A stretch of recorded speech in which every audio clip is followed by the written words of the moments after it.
The alarm systems in the Galactic Communications Hub had not sounded in over 300 years. When they began their piercing wail at 0400 station time, most of the night shift staff assumed it was a malfunction. They were wrong. Senior Communications Officer Talrix was the first to notice the pattern. The screens that normally flickered with thousands of data streams from Earth showed nothing but empty static. She checked the systems twice, then 3 times, her 4 hands moving rapidly across the control panels. Every channel from humanity's homeworld had gone completely silent. "Run diagnostics," she ordered her assistant, trying to keep the tremor from her voice. In her 40 years of service, she had never seen a complete blackout from any member species. Technical problems happened, sure, but not like this. Not everything at once. The diagnostics came back clean. The problem was not on their end. By 0600, the station commander had been woken. By 0800, the Galactic Council had been notified. By midday, Ambassador Threlson stood in the main communications chamber, his scales shifting through worried shades of blue and gray as he studied the silent screens. Perhaps their son experienced a solar flare, suggested Council member Jorvix, a floating jellyfish-like being whose translator rendered her voice in calm, measured tones. The humans are still young. Their shielding technology may have failed across their system. Threlson did not respond immediately. He was too busy pulling up additional data streams. His clawed fingers moved across the holographic interface, opening channel after channel. His heart sank with each one. "It is not just Earth," he said quietly. "Look." The other council members leaned closer. The screens showed the status of human colonies across dozens of star systems. New Mars, Proxima Station. The mining operations in the Kepler Belt. The research outposts on Tau Ceti. The massive shipyards orbiting Epsilon Eridani. Every single installation showed the same thing: complete communications blackout. 40 billion humans, Threlson whispered. All silent. All at the same time. The council chamber erupted into debate. Some argued for immediate military response, suggesting an unknown enemy had attacked humanity. Others claimed the humans had simply experienced some kind of technological cascade failure. A few suggested the humans might have cut themselves off deliberately, perhaps due to some internal political crisis.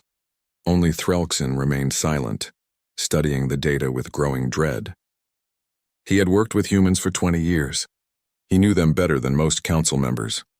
Humans were loud, chaotic, and endlessly communicative. They broadcast everything: news, entertainment, personal messages, scientific data, commercial advertisements. Human space was normally the noisiest sector in the entire galaxy. For all of it to go silent at once was not a malfunction. It was impossible. "We need to send a team," he finally said, interrupting the arguments echoing through the chamber.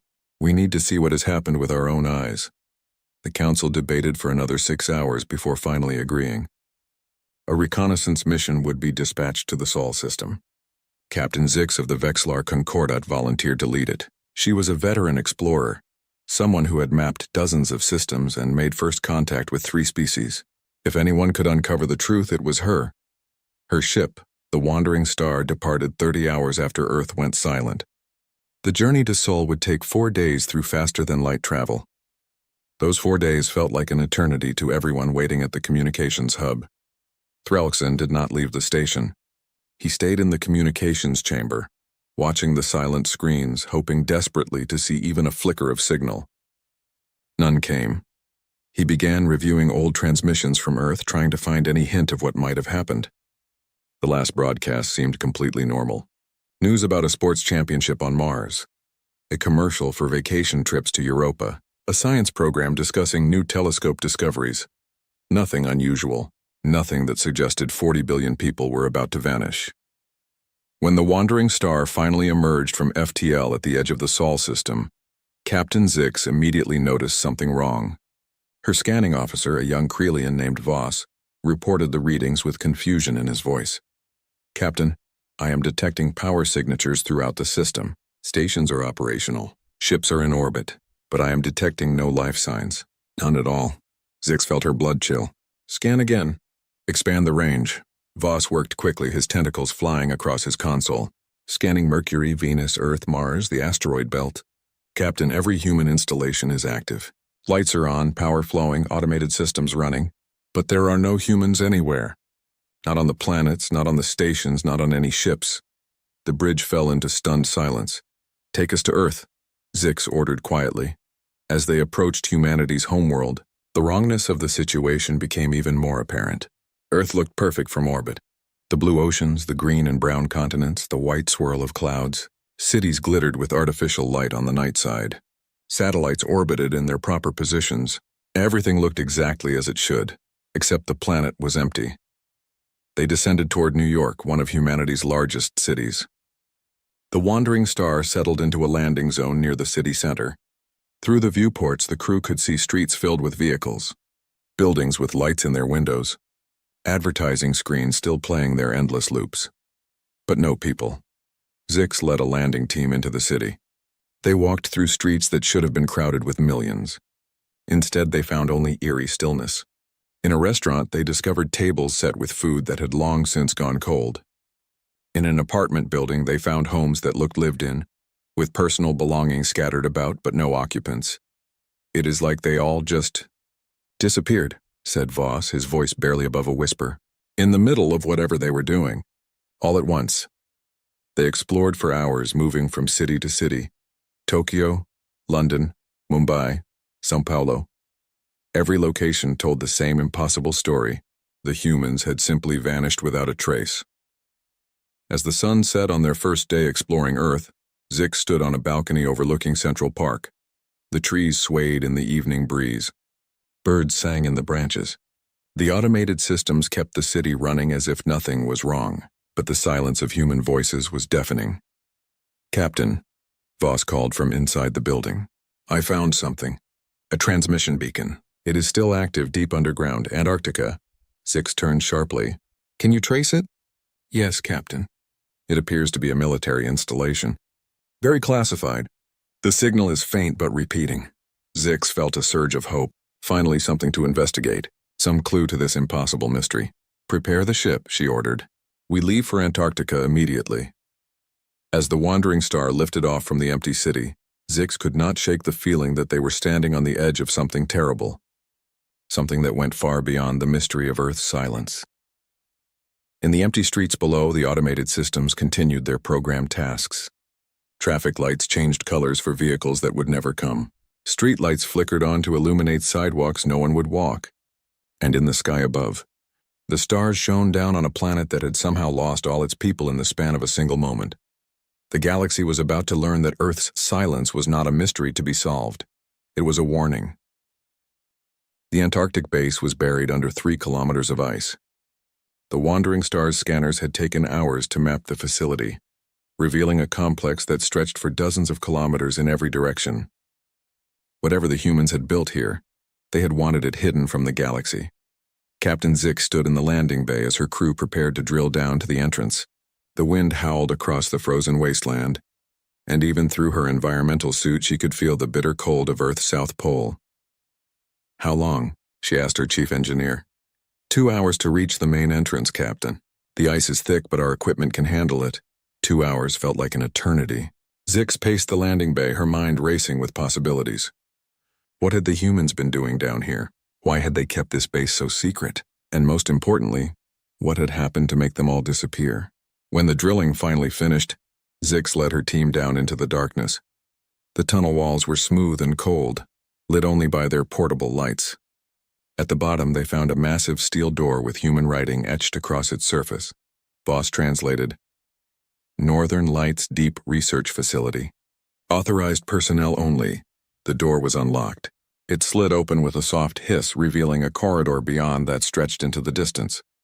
Emergency lights flickered along the ceiling, casting everything in a dim red glow. Inside, the facility was massive. They walked through corridors lined with laboratories, server rooms, and living quarters. Like everywhere else on Earth, it appeared the humans had simply vanished in the middle of their work. Computer screens still displayed data. Coffee cups sat on desks. A jacket hung on a chair, but no humans remained. "Captain, you need to see this," called out Taryn, the team's science officer. She stood in front of a large room filled with computers and display screens.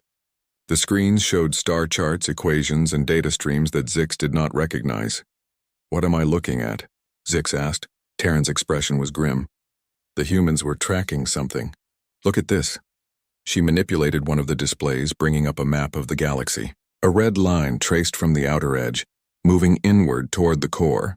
They detected this approximately 3 months ago. Some kind of energy wave moving through space. A wave? Zix moved closer to the screen. What kind of wave? I am not certain yet. But Captain, look at the speed. It is moving at approximately 3% of light speed. That should be impossible for any natural phenomenon of this size. Zix felt her skin prickle with unease. How large is it? Taryn adjusted the display again. The scale changed and Zix felt her breath catch. The wave was not a localized phenomenon. It stretched across hundreds of light years, consuming everything in its path. Where is it now? Zix asked quietly. Taryn's hands trembled as she worked the controls.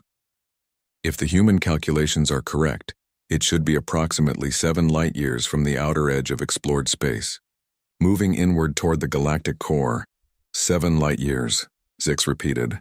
That means in less than 200 years it will reach the core worlds, including the Galactic Council homeworlds. The team stood in stunned silence. 200 years sounded like a long time, but on a galactic scale it was nothing. Most civilizations needed decades just to make major political decisions. There has to be more, Zix said. The humans did not just detect this thing and then vanish. Keep searching. They split up, each team member taking different sections of the facility. Voss found the living quarters where he discovered personal logs from the scientists who had worked here. Taryn dove into the research databases, downloading everything she could find. Zix herself searched for the command center. She found it deep in the heart of the facility. The command center was a circular room with a massive holographic display in the center. Around it, dozens of computer stations sat silent and dark, but one station still glowed with active displays. Zix approached it carefully. The screen showed a communication interface and a message waited in the outbox. A message that had been sent the day Earth went silent. She activated the playback. A woman appeared in the hologram, her dark hair pulled back, her eyes red from crying. She wore a military uniform with insignia that Zix recognized as belonging to Earth's United Defense Force. The woman looked exhausted, as if she had not slept in days. To whoever finds this, the woman began, her voice steady despite the tears on her face. My name is Admiral Sarah Chen, commander of the Northern Lights Project. If you are watching this, then you have discovered Earth is empty. I am sorry we could not tell you the truth. I am sorry we did not have more time. Chen paused, taking a deep breath. 3 months ago, we detected an anomaly approaching from the galactic edge. We thought at first it was a measurement error. Then we thought it might be a natural phenomenon. But as we gathered more data, we realized the truth. The wave is not natural. It is a vacuum decay event. Zix felt her blood turn to ice. Vacuum decay was a theoretical catastrophe that physicists had discussed for centuries. The idea that the quantum vacuum state of the universe could transition to a lower energy state, destroying everything in its path. Most scientists considered it purely theoretical, something that might happen in trillions of years if it happened at all. Our calculations show the wave will reach this sector in 56 days, Chen continued. We spent weeks trying to find a way to stop it or deflect it. But vacuum decay cannot be stopped. Once it starts, it propagates at near light speed until it consumes everything. The laws of physics themselves change within the wave. Matter, energy, time, space. All of it breaks down. The Admiral's voice cracked slightly. We realized we had 2 choices. We could tell the galaxy and watch as panic destroyed civilization faster than the wave ever would, or we could try to save as many as possible. We chose the latter. Chen gestured off-screen and the hologram shifted to show massive construction projects. Hundreds of enormous ships being built in secret, strange technology being assembled in hidden facilities. For the past 2 months, we have been implementing Protocol Exodus. We evacuated every human from every world, 40 billion people. We moved them in secret, using every ship we had, every transport, every vessel we could build. We could not tell you because we knew the panic would spread. We knew other species would try to stop us, to take our ships, to demand we save them first. And we did not have time for politics. The image returned to Admiral Chen's face. We have left behind everything we have learned about the wave. All our research, all our data. We have left coordinates for safe evacuation vectors that lead away from the wave's path. And we have left one more thing. Chen's expression hardened with determination. We found something during our research. Evidence that this has happened before. Evidence that some civilizations survived. We do not know how yet, but we are going to find out. And if we do, if we find a way to survive this, we will come back for you. All of you. The Admiral stood straighter, her military bearing returning. To the Galactic Council, to all the species we called friends and neighbors, we are sorry. We are sorry we had to leave without saying goodbye. We are sorry we could not save everyone, but we did what we had to do to give our species a chance. We hope you will understand. We hope you will survive, and we hope we will see you again. The message ended. The screen went dark. Zix stood frozen, Chen's words echoing in her mind. 56 days. The Admiral had said 56 days. But that message was sent a week ago, which meant 49 days, Zix whispered. We have 49 days. She activated her communicator with shaking hands. All teams return to the ship immediately. We need to get this information to the Council. Now. As they raced back through the frozen corridors, Zix's mind reeled with the implications. The humans had evacuated 40 billion people in secret. They had detected the greatest threat the galaxy had ever faced and chosen to save themselves, rather than cause panic. And somewhere out there, humanity was searching for a way to survive the unsurvivable. The galaxy was going to learn that Earth went silent, not because humanity was destroyed, but because humanity was trying to survive, and they had less than 7 weeks to figure out how to do the same. The Galactic Council chamber had never been so crowded. Representatives from all 47 member species packed the space, along with observers, military leaders, and scientific advisors.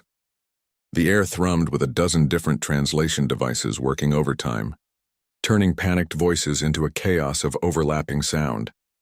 Ambassador Threlkson stood at the central podium waiting for silence. When none came, he slammed his fist down on the control panel, and the sharp bang of sound echoed through the chamber. The crowd quieted. We have 42 days, Threlkson said simply. His voice was steady, but his scales had lost all color. Captain Zix's team has confirmed the human data. The vacuum decay wave is real. It is approaching. And when it arrives, everything in its path will cease to exist. The chamber erupted again. Voices screamed questions, accusations, demands. Counselor Morvex of the Altarian Collective pointed an accusing tentacle at Threlkson. The humans knew about this for months. They saved themselves and left us to die. This is an act of war. The humans saved themselves because they knew we would do exactly this. Threlkson shouted back. They knew we would spend weeks arguing about who deserved to be saved first while the wave approached. They knew our bureaucracies would drown any action in procedure and debate. And they were right. The chamber fell into uncomfortable silence. Everyone knew he was correct. Even now, with death approaching, the species of the galaxy could barely agree on anything. Captain Zix stepped forward. She looked exhausted from days of travel, but her voice was clear. The humans left us everything they learned. All their research on the wave. All their evacuation protocols. And more than that, they left us technology. She activated the holographic display, and images filled the air above the council floor. Massive gate structures, suspended animation pods, quantum computing arrays. These are the plans for what the humans called quantum fold transport gates, Zix explained. They can move thousands of people instantly across vast distances. The humans built dozens of them in secret to evacuate their population. The plans are complete. Any civilization with advanced manufacturing capability can build them. How long would it take? Asked Speaker Vornix, a reptilian being who led the Draconian assembly. According to the human documentation, approximately 3 weeks if we dedicate all resources to construction. But that is only the beginning. We would still need to decide where to go, how to coordinate 47 different species, how to prioritize who goes first. My people will go first, demanded Councillor Trevix of the Kelsian Empire. We have the largest population and the most advanced civilization. We have priority. Your people will wait their turn like everyone else, snapped Representative Kylix of the Arachnid Confederation. This is a crisis for all species, not just the Kelsians. The argument spread like fire through the chamber. Within minutes, the council had fractured into a dozen competing factions, each demanding priority, each accusing the others of selfishness. Threlkson watched it happen with a sinking heart. This was exactly what the humans had feared.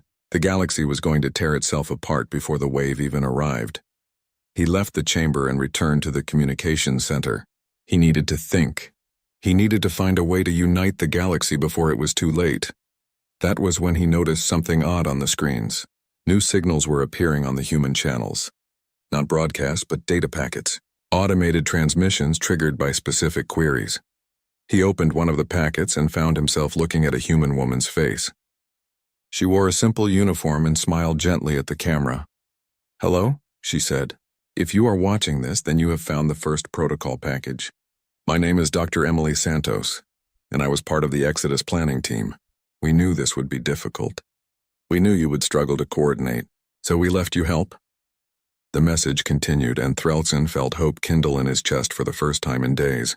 The humans had not just left technology, they had left a complete evacuation plan designed for the entire galaxy. Over the next few hours, Threlson and his team uncovered dozens of these hidden packages scattered across human space. Each one contained detailed instructions for different aspects of the evacuation: how to prioritize populations, how to organize the construction of transport gates, how to choose safe evacuation routes, even how to handle the political conflicts that would inevitably arise. The humans had thought of everything, but the most important discovery came from the data archives on Mars. Buried deep in the files, Threlson found something labeled Exodus Final Phase, Classification Maximum. He opened it with trembling hands. The file contained astronomical data, energy signatures, and mathematical equations that he did not fully understand. But the conclusion was written in simple, clear language. The humans did not just run away, Threlson whispered as he read. They found something. A destination. According to the files, humanity's deep space probes had detected anomalous readings from a region of intergalactic space between spiral arms, energy patterns that matched theoretical models of dimensional transitions. The humans believed they had found evidence of another universe. Another dimensional layer where the laws of physics were different, where vacuum decay might not be able to reach. The file contained partial schematics for something called a dimensional translation engine. The technology was far beyond anything the galaxy currently possessed, but the humans had apparently made progress on building working prototypes. Threlson rushed back to the council chamber. He found it still in chaos, with various species now threatening to withdraw from the council entirely and pursue their own survival plans. "Stop!" Threlson's voice boomed through the translation systems, amplified to override all other sound. "I have found something. The humans left us more than just evacuation plans. They left us hope." He uploaded the dimensional data to the central display. The equations and diagrams filled the air, glowing with soft blue light. "The humans found a way out," Threlson explained. "Not just running from the wave, but actually escaping it. They found evidence of another dimension, another layer of reality where we might be safe, and they left us the beginnings of the technology to reach it." The chamber fell silent as the council members studied the data. "This is impossible," said Chief Scientist Vexlar of the Crystalline Collective. "Dimensional translation is purely theoretical. Even if it exists, the energy requirements would be astronomical. We would need the power output of an entire star just to send a single ship." "The humans knew that," Threlson said quietly. "Look at their final calculations. They were not planning to power the engines conventionally. They were planning to use the vacuum decay wave itself. The energy of the collapsing universe would be enough to push through to another dimension. The implications hung in the air like a physical weight. The humans had not just found a way to run from death. They had found a way to turn death itself into a doorway to survival. But that would mean... Speaker Vornix's voice trailed off. "It means they plan to wait," Threlson finished. "Somewhere out there, humanity is waiting for the wave to catch up to them. They are going to ride the edge of annihilation and use its power to escape. And they left us the technology to do the same," Captain Zix added. "But only if we work together. Only if we can coordinate the entire galaxy to be in the right place at the right time." The council chamber remained silent. Every species present understood the magnitude of what they were being asked to do. They would need to abandon centuries of rivalry and mistrust.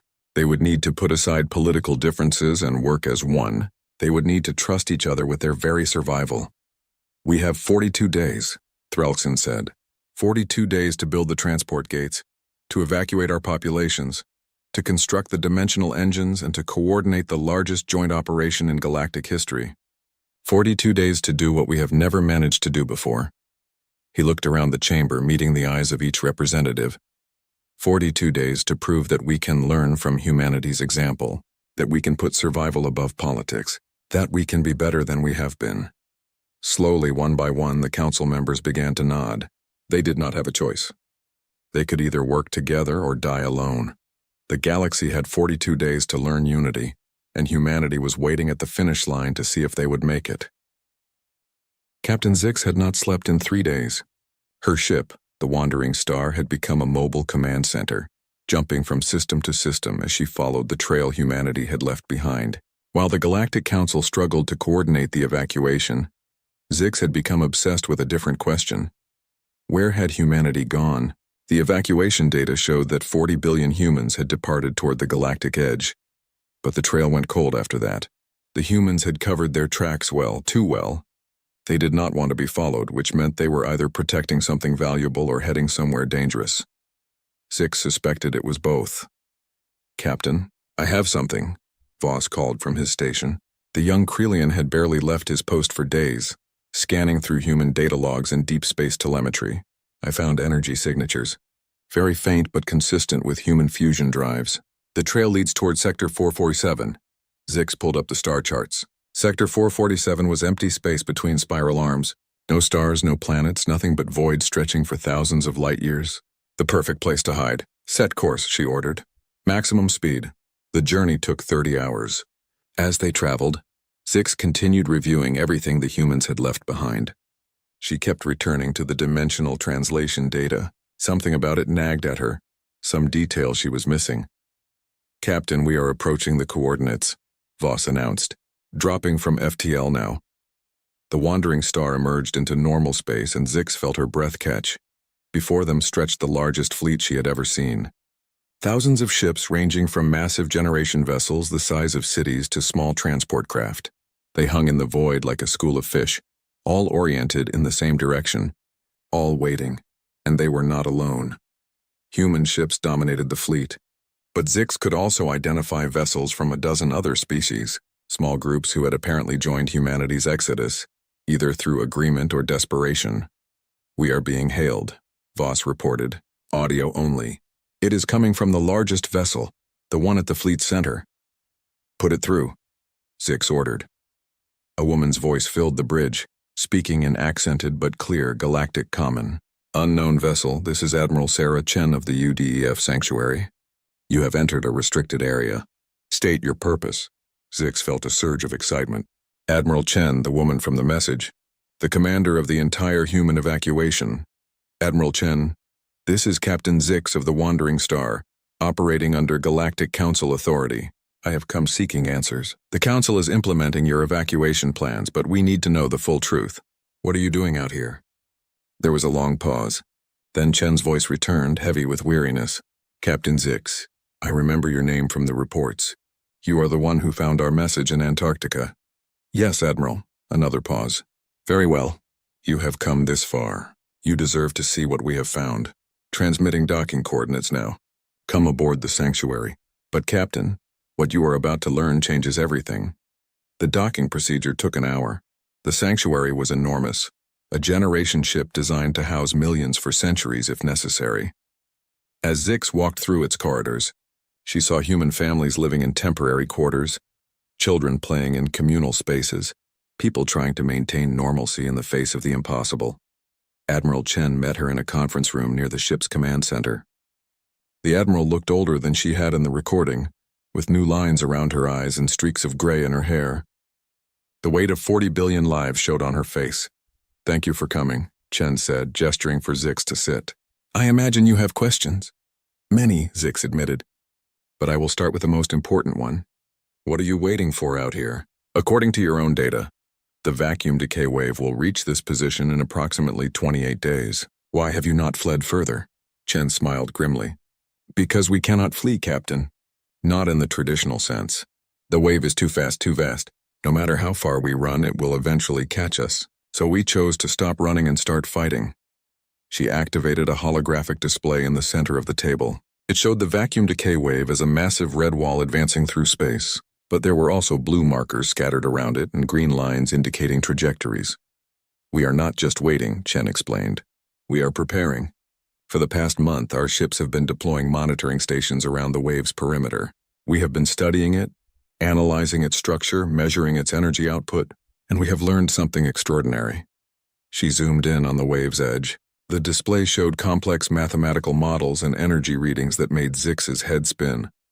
The wave is not solid, Chen continued.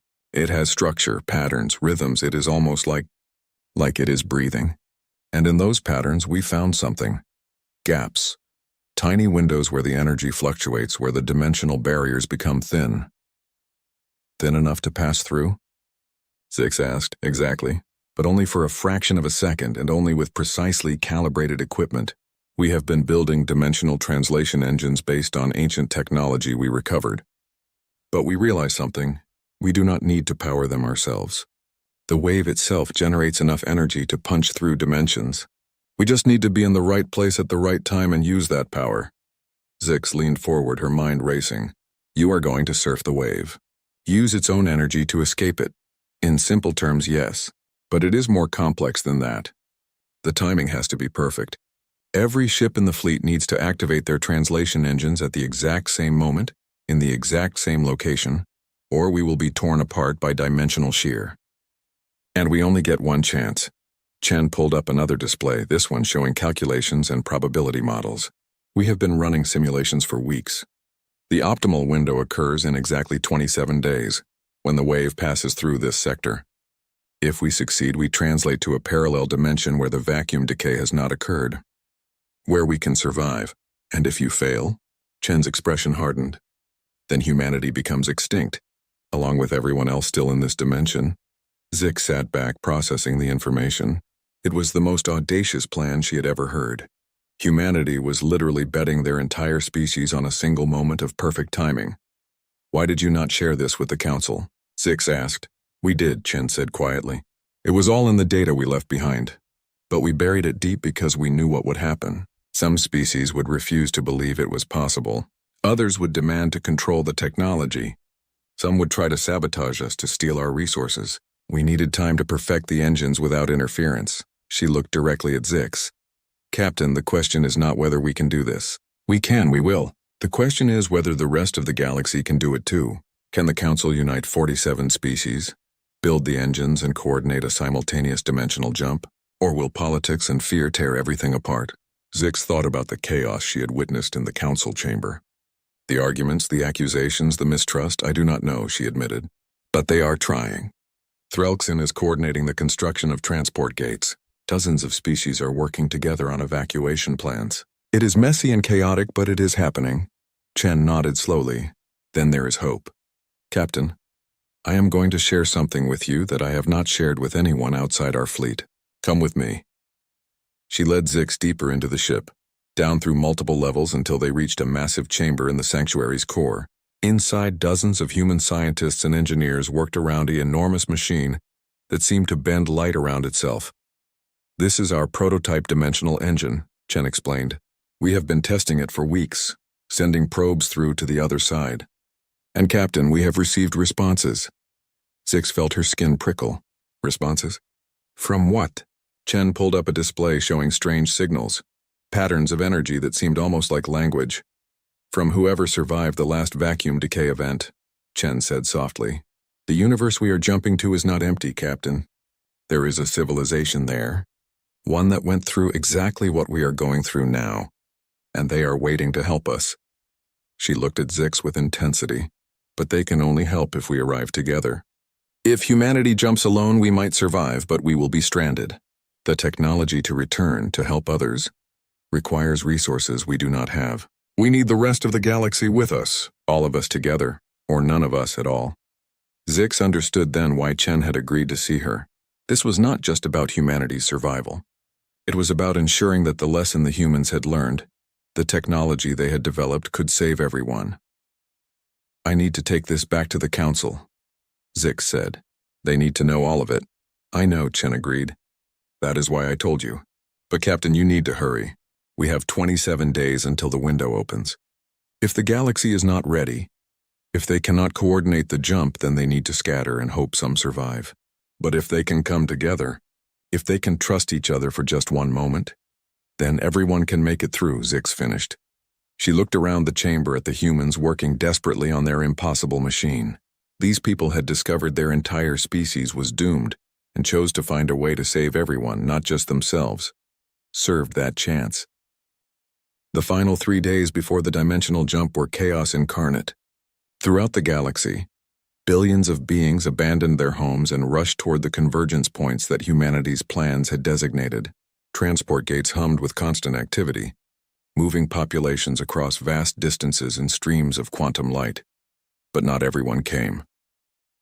Ambassador Threlkson stood in the communications hub, watching the evacuation status boards with a heavy heart. 23 species had committed fully to the plan, evacuating their populations and building dimensional engines according to human specifications. Another 12 had partially evacuated, with some groups joining while others scattered into deep space, hoping to outrun the wave through conventional means. And 12 species had refused entirely. Some did not believe the threat was real. Others did not trust the human technology.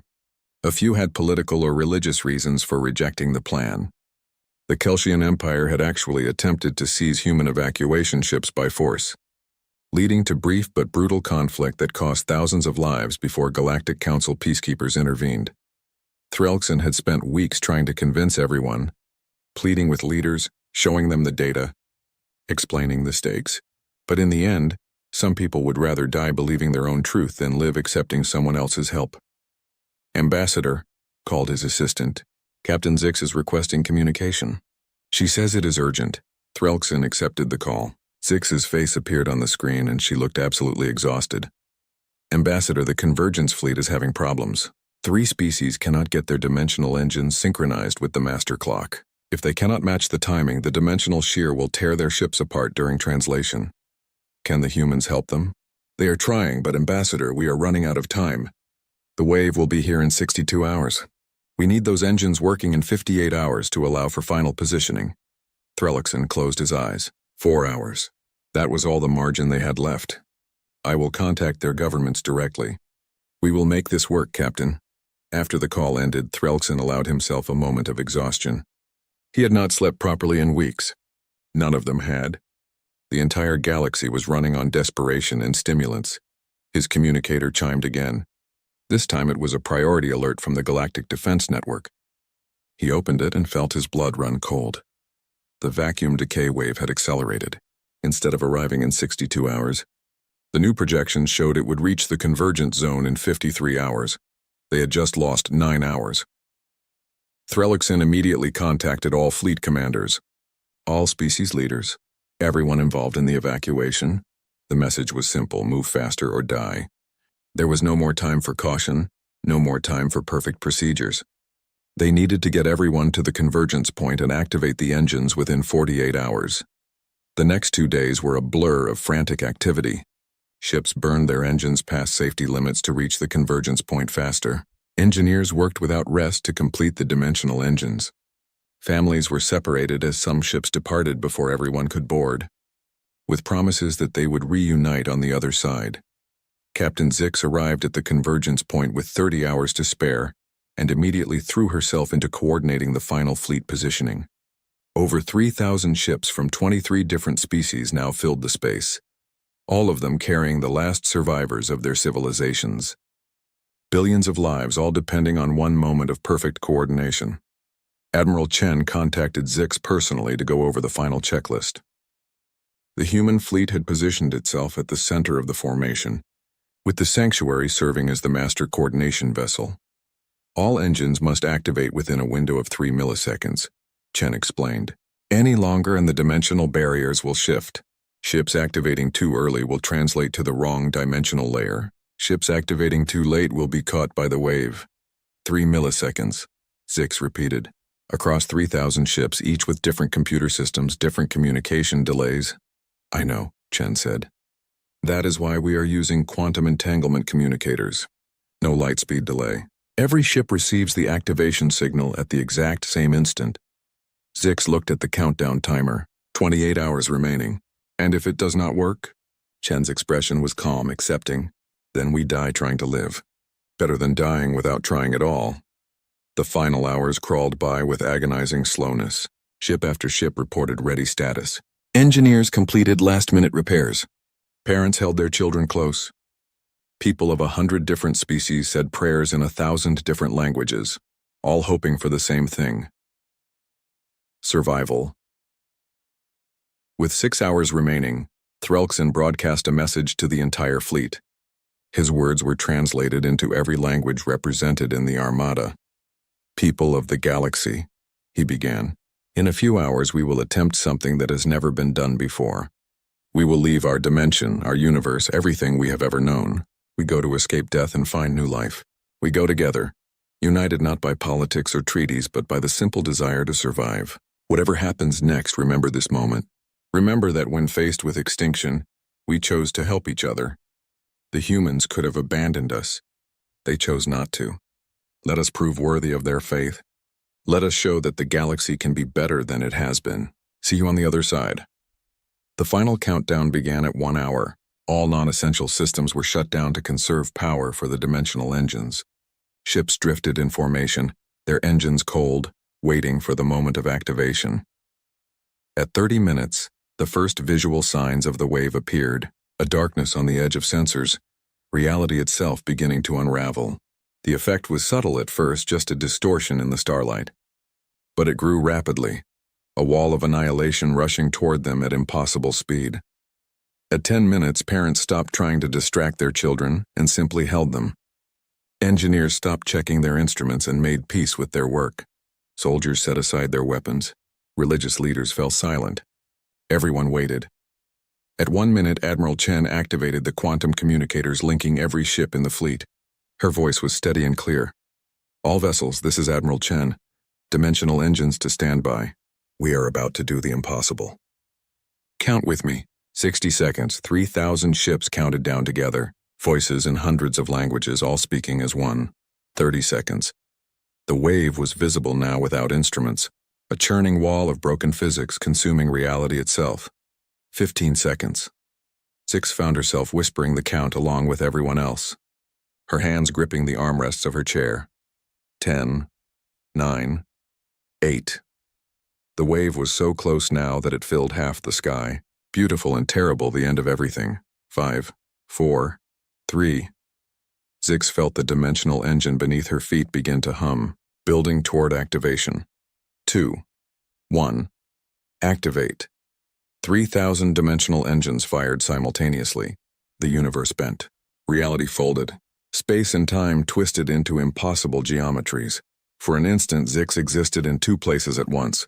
She could see her ship's bridge and also the swirling chaos of the space between dimensions. She could feel herself being torn apart and put back together. She could hear music that was not sound and see colors that did not exist, and then, suddenly, everything was still. The wandering star floated in normal space. But the stars were different. The constellations were wrong. The cosmic background radiation was a different temperature. They were in another dimension, another layer of reality. And they were not alone. Zix's sensors showed all 3,000 ships had made the jump successfully, not a single vessel lost. Against all odds, against impossible timing, they had all survived. But there was something else on sensors. Something massive approaching from deeper in the system. Ships, thousands of them, but not human ships. These vessels were constructed from materials Zix had never seen, using design principles that seemed to defy physics. They were beautiful and strange and utterly alien. A communication signal reached the wandering star. It was not in any language Zix knew, but her translation systems worked on it, slowly decoding the message. "Welcome, travelers. We have been waiting for you. We know what you have experienced. We survived the last cycle, as those before us survived the cycle before that. The pattern continues across dimensions, across time, but you have broken it. You are the first to arrive together. Multiple species united. This changes everything." Admiral Chen's voice cut across all channels, speaking to the entire fleet. "All ships, this is Admiral Chen. We made it. We all made it. I told you we would come back for you if we found a way. We found more than a way. We found teachers. We found hope. And we found a new home." The Sanctuary's engines fired, moving toward the alien fleet. One by one, the other ships followed. Humans, Vexians, Altarians, Draconians, Krelians, and dozens of other species, all moving forward together into a new beginning. Threlksin watched from his position on the communications hub ship, tears streaming down his face. They had done it. Against all odds, against their own worst natures, they had come together and survived. On the sanctuary's bridge, Admiral Sarah Chen stood and looked at her crew. Her exhausted, brilliant, beautiful crew who had worked miracles to save not just humanity, but everyone who would listen.